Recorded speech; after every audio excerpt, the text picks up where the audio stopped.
Terima kasih Anda masih bersama kami di Political Show dan kita akan lanjutkan perbincangan kita dengan para narasumber. Saya akan masuk lebih dalam ke KIB yang terancam goyah begitu ya. Bang Doli, ini kita dapat informasi sebetulnya pada saat pertemuan di KIB di rumahnya Pak Erlangga ya pada saat itu ya, pertemuan KIB yang terakhir ya antara Ketua Umum Golkar, Ketua Umum PAN dan Ketua Umum P3, sempat ada komplain sebetulnya dari Ketua Umum Golkar, kok P3 deklarasi Mas Ganjar nggak bilang-bilang dulu ke kita. Jadi ada komplain bahwa P3 ini nggak pamitan dulu ketika deklarasi Mas Ganjar. Apa memang ada kebuntuan komunikasi ya di internal KIB? Enggak. Sampai ada satu partai yang deklarasi kemudian tanpa memberitahu teman koalisinya? Enggak, saya kira pertemuan malam itu kan menegaskan bahwa KIB masih ada dan solid.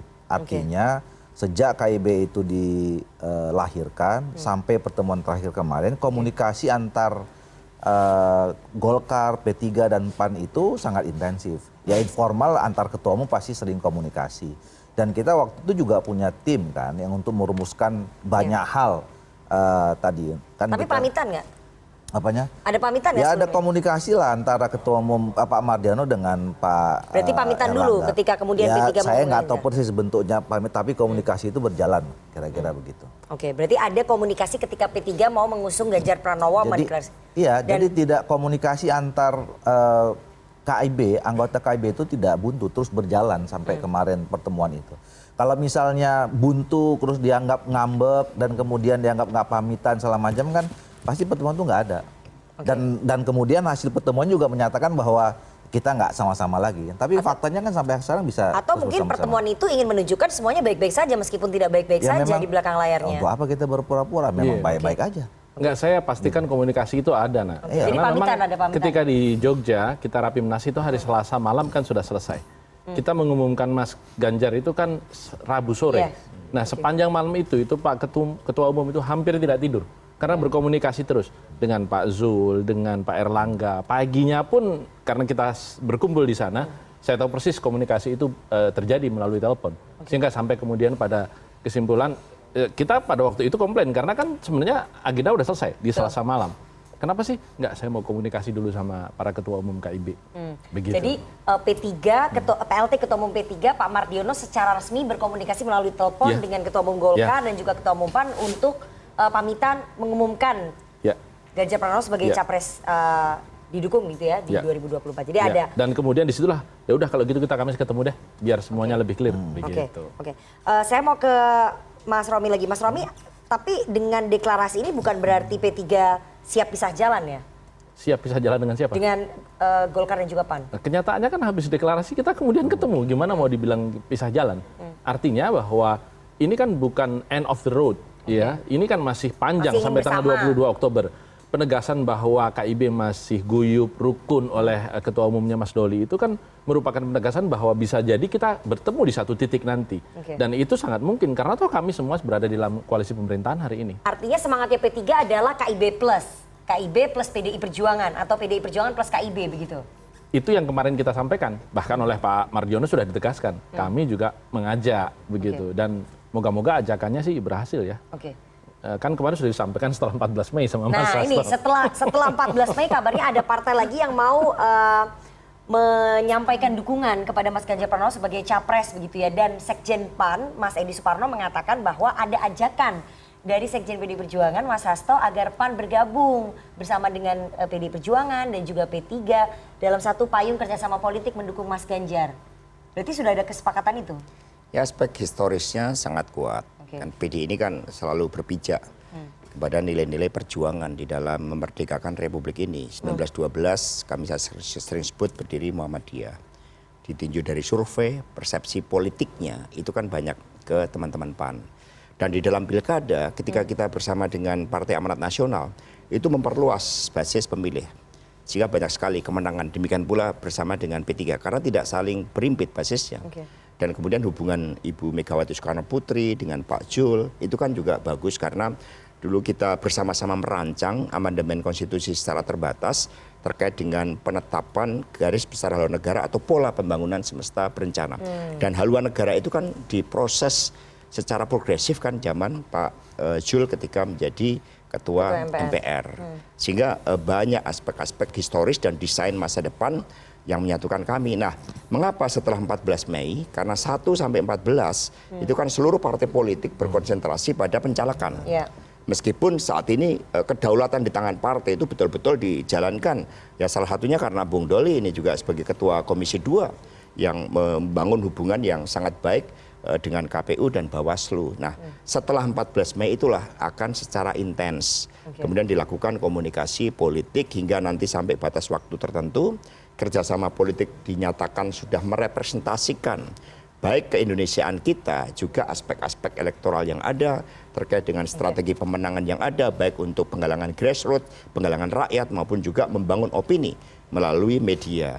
Nah, dari situlah kemudian baru kemudian dilakukan konsolidasi, sebagaimana Mas Romi tadi katakan, siapa yang akan mendampingi Pak Ganjar sebagai calon wakil presiden. Sehingga sekarang ada waktu untuk melihat mata hati rakyat tadi, bagaimana sih kira-kira gambaran yang mendampingi Pak Ganjar Pranowo, apalagi nanti, ini kan dari para pengamat mengatakan dengan pengumuman yang dilakukan pada momentum yang sangat tepat oleh Ibu Megawati Soekarno Putri, langsung terjadi pergerakan elektoral Pak Ganjar Pranowo. Tapi berarti untuk PAN sudah ada pembicaraan lah ya? Ada pembicaraan, kita sudah naik sepeda bersama, kita sudah saling telepon-teleponan.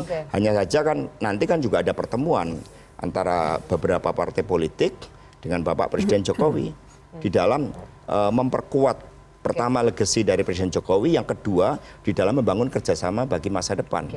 Ya, kita sudah dengar ajakan PDI Perjuangan kepada P3 dan juga PAN, tapi PDI Perjuangan belum ada itu ngomong di media-media ataupun di beberapa forum mengajak Golkar bergabung. Kenapa kita kan kapan pun kita dalam pengertian sebagai suatu komunikasi yang sifatnya belum mengerucut pada kerjasama.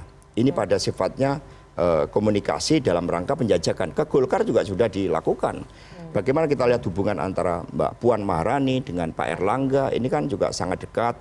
Kemudian dengan Pak Lodewijk, kan beliau kan wakil ketua DPR. Komunikasi sudah dilakukan dengan seluruh partai kecuali satu partai yang sudah mengumumkan Pak Anies Baswedan. Karena sudah punya calon kan.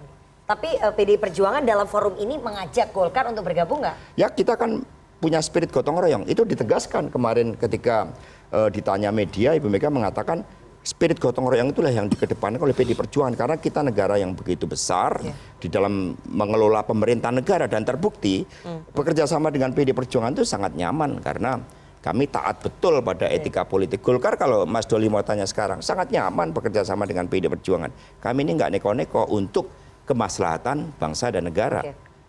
Saya mau ke Mas Hasan. Mas Hasan, ini Mas Hasto tadi nggak menjawab pertanyaan saya. Dalam forum ini mau nggak mengajak Golkar bergabung? Tapi ini spiritnya gotong royong soal kerjasama politiknya. Ada yang mengatakan bahwa PDI Perjuangan lebih sreg tampaknya mengajak dari KIB ini P3 dan juga PAN ketimbang Golkar. Anda melihatnya juga begitu nggak? Kalau saya sih melihat kemungkinan yang diajak memang PAN dan P3. Berarti Golkar memang kemungkinan nggak diajak? Atau diajak terakhir mungkin. Ya, karena paling susah diajak lebih besar kan. Kalau makin besar itu kan negosiasi harus lebih banyak juga. Lebih alat negosiasinya. Lebih alat juga negosiasi. Mungkin seperti itu. Tapi saya mau kasih catatan, misalnya di elit itu komunikasi jauh lebih gampang.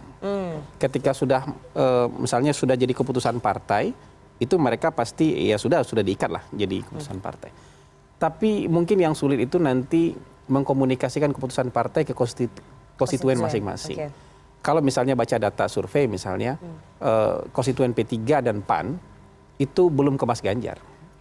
Karena sekarang simbolis sekarang sudah ada Mas Ganjar tuh. Jadi PR partai itu nanti ketika bergabung adalah elitnya bisa aja dengan mudah bilang, oh iya kita kerjasama dengan ini. Tapi sejauh ini memang kalau dibaca, dibedah itu hasil survei berbagai pollster, konstituen P3 sejauh ini dan konstituen PAN sejauh ini belum ke Mas Ganjar. Tapi jadi itu survei yang mana Mas Hasan? Karena kemarin dari indikator politik dengan LSI dua-duanya memang mayoritas konstituen P3 memang ke Mas Ganjar. Ya, mungkin kita berbeda ya. Jadi kalau menurut saya nanti PR-nya adalah komunikasi. Bagaimana meyakinkan bahwa pilihan partai ini juga bisa diterima oleh konstituen masing-masing gitu. Gitu. Tapi mengajak Golkar terakhir bergabung itu memang karena alatnya negosiasi ya, itu yang membuat PDI Perjuangan mungkin lebih sreg atau mungkin karena melihat Golkar sekarang lagi asik dan mesra sama Pak Prabowo bisa juga kan. Gitu, biarkan juga dulu gitu. Secara mazhab politik memang sulit ya menyatukan. Kan pernah kerjasama 2019. Jadi menurut saya sepertinya kalau kerjasama politik itu banyak partai itu bisa saja kerjasama, karena kita spektrum ideologinya kan nggak tegas. Yang paling sulit kita lihat kerjasama itu dalam level pilpres ya, bukan dalam level pilkada. Itu kan cuman PDIP sama PKS saja, sama PDIP sama Demokrat.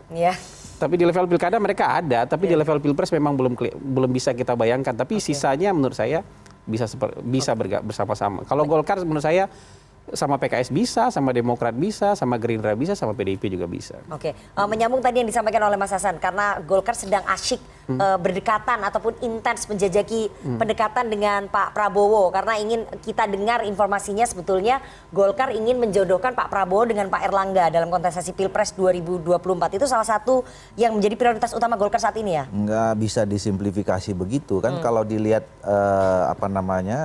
apa yang dilakukan dalam seminggu ini kan sebetulnya kita berkomunikasi dengan siapa kemarin, kita ketemu dengan Pak SBY. Besok insya Allah kita halal bihalal sama PKB gitu. Jadi seperti yang saya katakan, ya Golkar ini berusaha terus membangun komunikasi sejak awal, dan itu yang dilakukan oleh Pak Erlangga. Dan kami juga mengatakan bahwa kami partai yang sangat terbuka untuk bisa bekerja sama dengan siapa saja. Jadi dengan siapa saja yang memang memungkinkan untuk kita bisa membangun kerjasama, ya tadi ada kesamaan visi dan segala macam itu, ya itu sangat mungkin dilakukan oleh Partai Golkar. Dan saya kira komunikasi misalnya Golkar dengan PDI seperti yang tadi disampaikan oleh Mas Hasto juga, Mas Hasto juga berapa kali ketemu dengan ketua umum kita. Ya, saya berapa kali ke Widya Chandra bertemu dengan Pak Erlangga. Jadi komunikasinya selama ini juga tidak ada hambatan sebetulnya kita berkomunikasi dengan siapa saja. Oke, tapi ada perbedaan, terutama mungkin soal sistem pemilu ya. Itu yang kemudian menjadi salah satu hambatan. Ya itu kan sama juga. Kalau soal itu dengan P3 juga beda. Kalau misalnya dibagi dengan, tapi kan bukan soal itu sebetulnya. Soal membangun Indonesia 5 tahun ke depan kan itu kan teknis saja ya. Dan saya kira kita udah sama-sama legowo siapa saja yang 9 partai yang di mana, yang di DPR itu sudah menyerahkan sebetulnya ke Mahkamah Konstitusi. Mau hasilnya apa ya kita harus siap kan kira-kira begitu. Tapi menjodohkan Prabowo dengan Erlangga Hartarto menjadi salah satu opsi politik Golkar? Ya kita belum bisa. Masa nggak menjadi salah satu opsi itu? Maksudnya? Menjodohkan Prabowo dengan Erlangga Hartarto nggak kalau menjadi salah sampai satu opsi? sekarang ditanya, ya kita itu masih keputusan partainya Pak Erlangga sebagai calon presiden. Nah itu juga mungkin yang sekarang kemudian punya hambatan psikologis kita membangun kerjasama intensif dengan partai-partai yang juga sudah punya calon presiden sendiri kan kira-kira gitu. Nah tapi kan sekali lagi politik ini kan mengelola kemungkinan ya. Nah ini yang sekarang kita bisa lihat dinamika yang terjadi ini kan. Kalau tadi misalnya kita bicara roadnya kan juga masih panjang, masih banyak variabel atau masih banyak momentum-momentum yang bisa tercipta dari banyaknya sekian variabel yang sekarang masih belum menyatu kan kira-kira begitu. Mengelola kemungkinan itu berarti salah satunya membuka kemungkinan Golkar menurunkan target dari Pak Erlangga menjadi capres menjadi cawapres. Kita ini pertama sudah punya keputusan. Yang kedua juga kita paham realitas. Gitu ya. Realitasnya tidak bisa menjadikan sulit. Ya enggak, artinya sampai sekarang kan kita tidak menutup mata, tidak menutup telinga melihat fakta, tetapi kita juga punya semangat, punya elan untuk bisa terus bekerja untuk keputusan partai, dan kita juga melihat ini semua masih serba dimungkinkan kira-kira begitu. Oke, selain menjajaki pendekatan ke Pak Prabowo gitu ya, ataupun ke Gerindra, tampaknya Golkar mulai membuka pintu komunikasi dengan Koalisi Perubahan. Makanya kemarin datang ke tempatnya Pak SBY di Cikeas. Artinya membuka juga opsi mendukung Anies Baswedan? Ya, itu tadi saya katakan, semua kemungkinan, semua ketertarikan itu bisa saja kan. Ini kan, tetapi intinya adalah sekarang ini sambil kita juga membicarakan soal Pilpres, kita kan juga penting membicarakan tentang Indonesia ke depan. Kita dalam membangun komunikasi itu kita banyak hal yang kita dapat tuh. Ya, artinya dalam dialog-dialog pertemuan antar ketua partai politik itu banyak juga yang bisa kita serap untuk menambah kekuatan visi misi kita dan kemudian narasi yang kita bangun ke depan. Gitu. Jadi kalau misalnya ketemu, ya sekarang kan kita udah ketemu juga semua itu. Ketemu dengan PKS sudah, ketemu dengan Pak Surya Paloh sudah 2 kali. Ketemu dengan Pak SBY juga sudah 2 kali. Sama AHY juga, AHY datang juga. ketemu dengan siapa saja sih. Jadi kita semua ketemu sekarang. Ketemu sama Bu Mega yang belum. Ya ketemu sama Bu Mega yang itu belum. tergantung Mas Hasto kan. Oke, jadi mungkin dalam forum ini bisa diinisiasi ya pertemuan antara Bu Mega dengan Pak Erlangga begitu ya. Saya akan bertemu kedua pemimpin karena bagaimana juga kan cukup intens ya Pak Erlangga Hartarto beberapa kali juga menyampaikan pesan, hanya kan di dalam masing-masing partai kan juga punya agenda-agenda terkait dengan pencalekan, kemudian juga penjajakan kerjasama partai politik. Kami meyakini akan ada suatu momentum bagi para ketua umum partai, khususnya yang bergabung di dalam kerjasama mendukung Pak Jokowi saat ini, untuk bisa bertemu dan kemudian merapatkan barisan bersama-sama. Oke, jadi menunggu waktunya Bu Mega ya? Akan dalam segera akan dilakukan suatu pertemuan secara bersama-sama. Karena bagaimanapun juga bersama-sama, bukan antara Bu Mega dengan ketua umum Golkar? bersama-sama dalam rangka Idul Fitri. Kemudian ada pertemuan para ketua umum partai, itu kan bagus. Itu dalam waktu dekat akan dilakukan. Oh, jadi Bu Mega nanti sebagai tuan rumah? Ada yang Dibocorin dong, Mas bersama-sama Dikit. untuk menyediakan diri menjadi tuan rumah. Kita ada lihat yang aja. bersama-sama menyediakan diri Untuk menjadi tuan untuk menjadi rumah. itu maksudnya PDI Perjuangan? Besok kita lihat ya. Oke. Bersama-sama Pak Jokowi. Oh, bersama-sama Pak Jokowi berarti gitu. Kalau pertemuan hanya dengan ketua umum PDI Perjuangan dan ketua umum Golkar belum kayaknya ya. Bareng-bareng di situ Oke, kita bahas. bareng-bareng. Mungkin di situ bisa menjadi pemecah kebuntuan ya. Enggak ada Oke. kebutuhan. Jangan dibandingkan. Ini itu seperti mau bisnis, ada negosiasi, ada syarat-syarat kontrak untuk bisnis. Ini kita berbicara national interest kita. Oke. Berbicara bagaimana Pilpres berjalan dengan baik, berbicara menghadapi tantangan bersama, Pak Jokowi membuat legacy maksimum, ada kesinambungan dengan pemerintahan Pak Jokowi, maka kita bisa duduk bersama untuk mencapai suatu kesepahaman. Oke, Mas Hasan, agresifnya Golkar dalam kurang dari 1 minggu ya, bertemu dengan Pak Prabowo, kemudian menjajaki pendekatan ke Pak Prabowo, terus kemudian datang ke Cikeas, ketemu dengan Pak SBY, dengan Mas AHY. Apa yang bisa Anda lihat dari agresivitasnya Golkar? Apakah kemudian Golkar merasa mulai kehilangan ini nih, kendali atas peta koalisi? Kalau saya sih, tadi saya sudah bilang, mungkin ada 3 partai yang butuh posisi simbolik. Oke. 3 partai yang besar ini, PDIP, Gerindra, Golkar. Oke.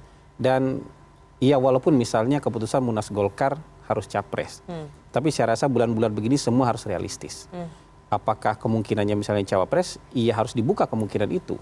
Jadi menurut saya sekarang kita harus fair lah. Jadi kalau kemarin kita idealis semua kan. Jadi kalau hari sekarang kita lihat kalau orang yang paling tinggi surveinya ya 3 orang itu. Oke. Dari 3 tahun terakhir kan nggak ganti-ganti, 3 orang itu aja. Ganjar, Prabowo, Anies. Beda-beda ranking itu urusan lain, tapi 3 besarnya tetap mereka. Jadi kalau misalnya butuh posisi simbolik, saya rasa Golkar akan buka komunikasi ketiga-tiganya. Yang Anda lihat ini Golkar hanya buka komunikasi kedua-duanya, yang ketiga belum? Kan berarti belum bisa dikasih waktu sama ibu, pasti pengen ketemu sama ibu juga itu. Oke, jadi Anda melihat yang belum memberikan waktu sebetulnya PDI Perjuangan belum atau kasih waktu Golkarnya itu. juga belum intensif nih mengejar untuk ketemu? Menurut saya kalau abis ini mungkin dikasih waktu sama ibu, itu akan kelihatan bahwa memang akan bisa jadi bertemu dengan ketiga-tiganya. Jadi kalau Golkar itu kan kursinya nomor 2, secara suara nomor 3, pasti butuh posisi simbolik. Mau nggak mau itu pasti butuh posisi simbolik seperti itu. Jadi posisi simbolik ini bisa didapat dari mana? Jadi kalau misalnya yang terlihat sekarang 3 orang ini, ya pasti akan membuka komunikasi dengan 3 pihak ini.